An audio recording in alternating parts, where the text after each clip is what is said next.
Chicago is on fire and I've got to speak up. A star safety just dropped a bomb on social media against his defensive coordinator.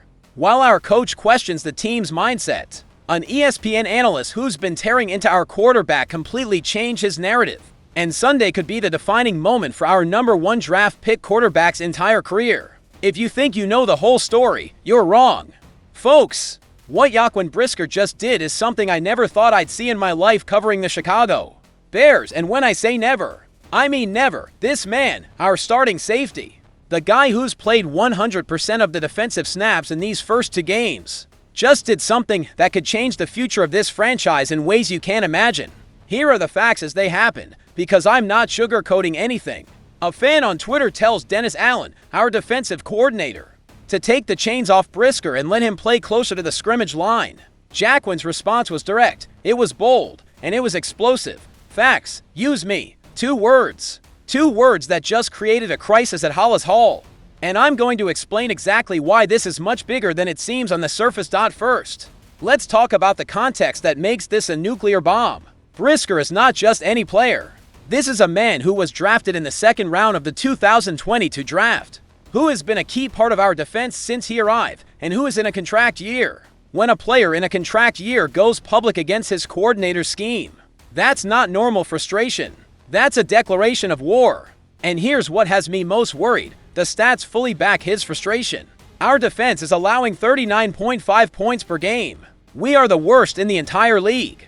We are ranked 25th in total yards allowed and 5th worst against the run, after Detroit scored 52 points on us. Brisker told The Athletic something that broke my heart. I've never had 50 points scored on me in my life, not even in a video game. Think about that for a moment. A professional NFL player saying he's never experienced such a humiliation, not even in video games. Those are the words of a man who sees his career and reputation being destroyed by a system that's not utilizing him correctly. But here comes what really has me furious with Dennis Allen. Brisker has stood out his entire career as a versatile safety who can make an impact in the box, pressure the quarterback, and defend the run. His strengths are proven, documented on video, and yet Allen has him playing in a role that doesn't maximize his talent. I ask you, when you have a player who can change the game, when you have an athlete who can be the difference between winning and losing, why on earth do you have him limited? Why aren't you using him how he plays best? The answer scares me because I think Dennis Allen is more worried about implementing his system than winning games. And that mentality, that obsession with scheme over talent, is what kills teams in this league now. The situation gets even more complicated because we lost Jalen Johnson for the season. Johnson was our star cornerback, our best coverage man, and his injury puts additional pressure on the entire secondary. With Johnson out, we need every defensive player to give their all, and having Brisker playing below his potential is criminal. But what worries me most is the precedent that's being set. When a key starter takes complaints to social media, when they decide the only way to be heard is to go public with their dissatisfaction, that tells me there's a fundamental communication breakdown between players and coaches. And here's something Ben Johnson needs to understand immediately. Brisker isn't the only one frustrated. When a player feels confident enough to publicly criticize their coordinator, it means there are locker room conversations we're not privy to. It means other players are feeling the same way but haven't found the courage to express it publicly. Johnson came with the promise to change the culture, to create an environment where players can thrive. But what Brisker is seeing is more of the same, a coordinator more in love with his system than with winning games.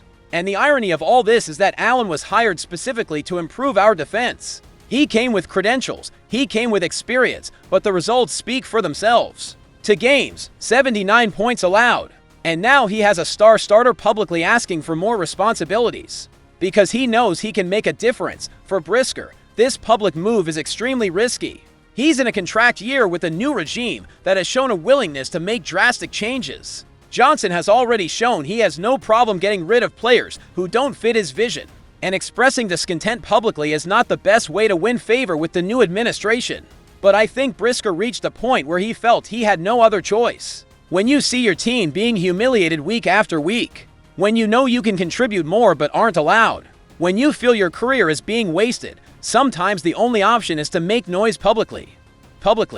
Now let's talk about something that has me completely shocked. And when I say shocked, I mean, I almost fell out of my chair when I heard it. Dan Orlovski, the same guy who spent months tearing into Caleb Williams on ESPN, just made a 180-degree turn that has all of us wondering what the heck is going on.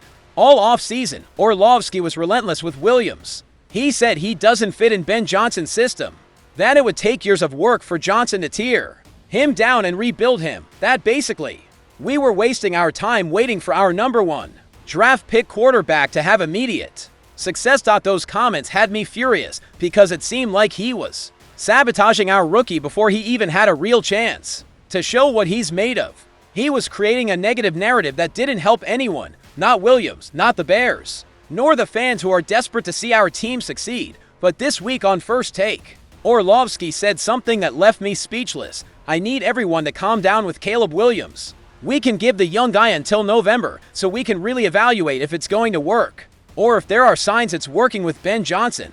Can you believe that? The same guy who 2 months ago said it would take years now says we need until November. What's the truth, Dan? Both things can't be true at the same time.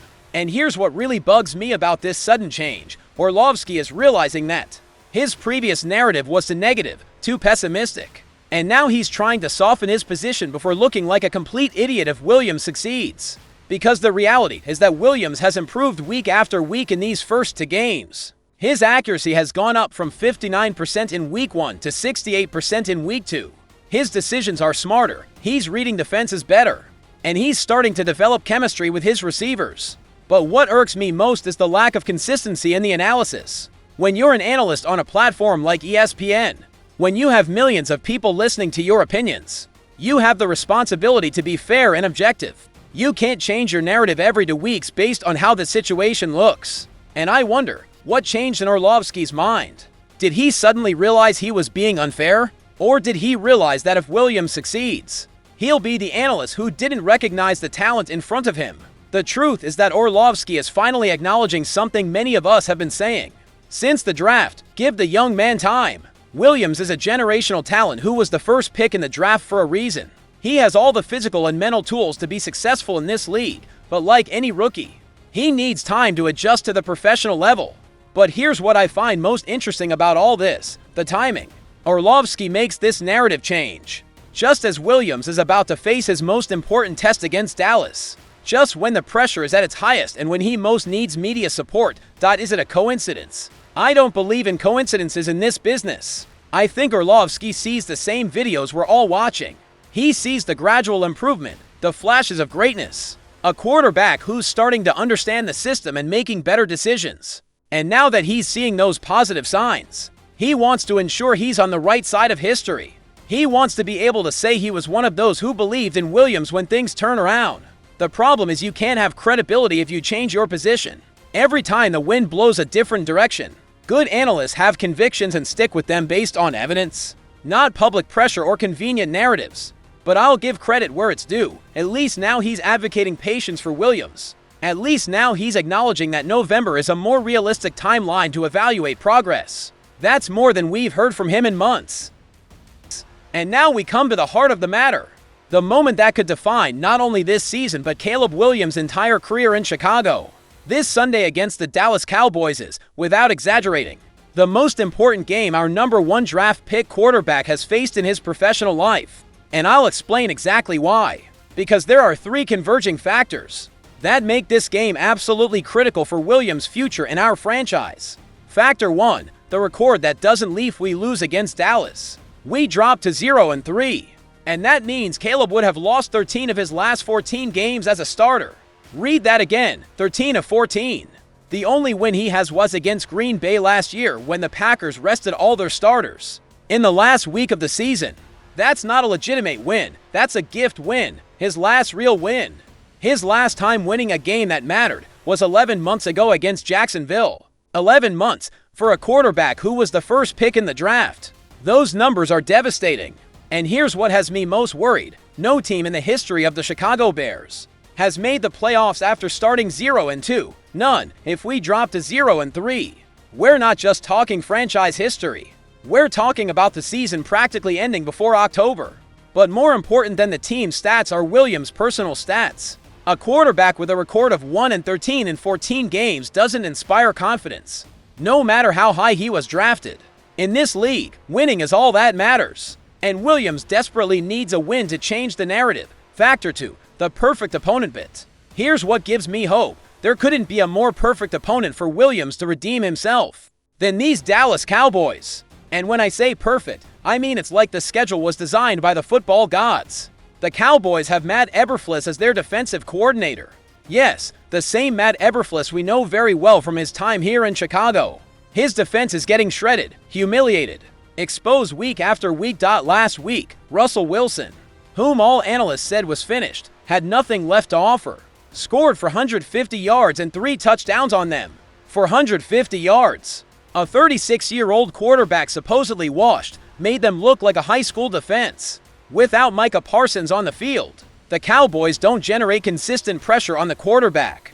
Their defensive line is mediocre, their linebackers are slow, and their secondary is ranked 30th in the league, allowing 301 yards per game. But what excites me most is that Eberflus' defense is predictable. It's static, with minimal movement before the snap and no complicated disguises. Their cornerbacks bite aggressively on play fakes, and their safeties lack the speed to cover deep routes. If Williams can't exploit this defense, if he can't succeed against a unit ranked at the bottom of the league in almost every important category, then when will he be able to? This is his golden opportunity. His perfect moment to prove he can be the franchise quarterback we're all hoping for. Factor 3, the backing we can't ignore. But here's what worries me most about this whole scenario. And it's something we can't ignore no matter how uncomfortable it is. The backing. Ben Johnson gave a 2-year, $10 million contract to Tyson Bagent. And the way he talks about him gives me chills. Johnson said verbatim, "He and I are connected similarly. When he enters a room, it's all business. He's always focused, and that's something I appreciate about him." I can relate to that. Those aren't the typical courtesy words a coach says about his backup.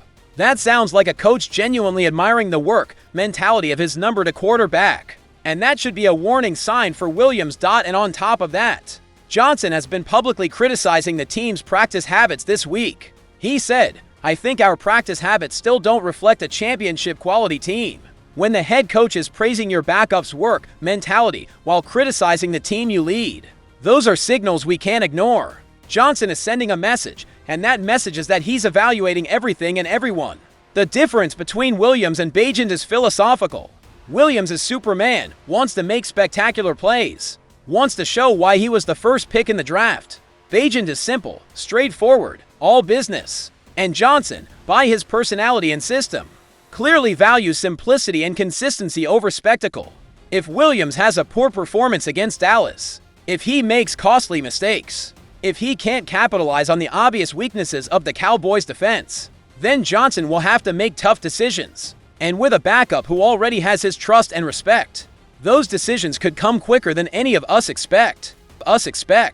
Look, these 3 situations aren't isolated coincidences. They're all connected and show us exactly where we stand as an organization. We have a star safety so frustrated with the system that he's willing to risk his career to be heard.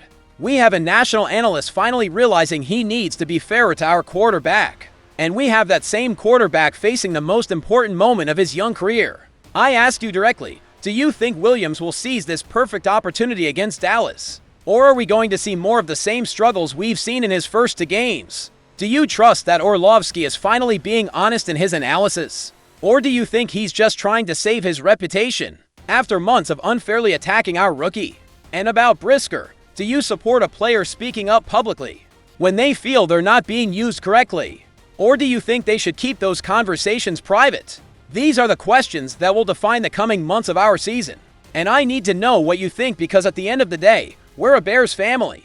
Families discuss these important issues together. Families support each other in tough times. And families celebrate together when things go right. If this deep analysis helped you, if you feel you now understand better the complexity of what's really happening at Hollis Hall, then I need you to join this community. Subscribe to the channel, because every week I bring you the unfiltered truth, the analysis you won't find anywhere else, and the perspective of someone who lives and breathes Bears 24/7. Like this video if you think these issues need open discussion, if you believe we deserve honest answers from our organization, and most importantly, comment below with your answers to those questions, because your opinions not only matter, but they're part of this larger conversation about the future of our team. We're Bears Nation. And no matter what happens this Sunday, no matter how tough this season gets, we'll be here supporting our team until the end. Because that's what we do, that's who we are, and that will never change. See you after the game against Dallas with the full analysis of everything that happened. And bear down, always bear down.